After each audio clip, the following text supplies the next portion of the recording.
Hello, today we're going to be looking at G.I. Joe number 20, written by Joshua Williamson, with artwork by Andrea Milana. So this is the first, Duke finally meets Optimus Prime for the first time, and how does it go?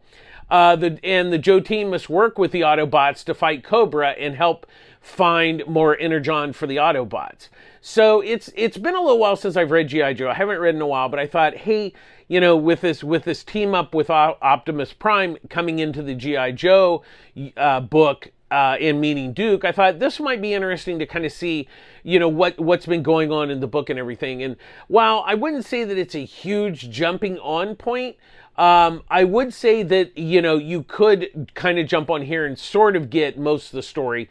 I mean, it's pretty much, G.I. Joe and the Transformers, part of that Energon universe that's been created.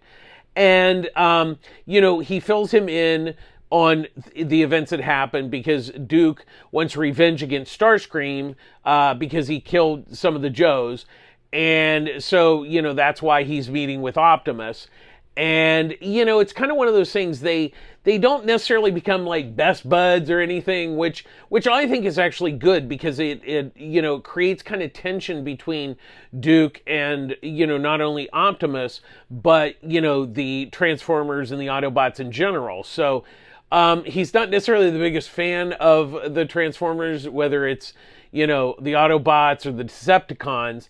But he's willing to work with the Autobots to not so much get what he needs, but to basically, save the world, because that's what the G.I. Joe team does. So it's really interesting. Joshua Williamson, the script is good and everything.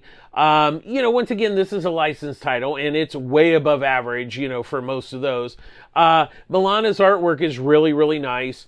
And like I said, I wouldn't say it's a huge, good jumping on point, but I think you could kind of jump in and give you a feel for what Williamson has been doing with this book and give you an idea of it.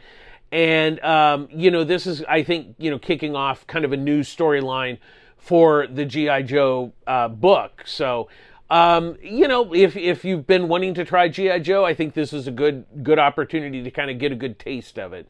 So, what did you think? Did I miss anything in the review? Let me know in the comments below, and make sure you subscribe so you don't miss any upcoming reviews. And thanks for watching. Bye-bye.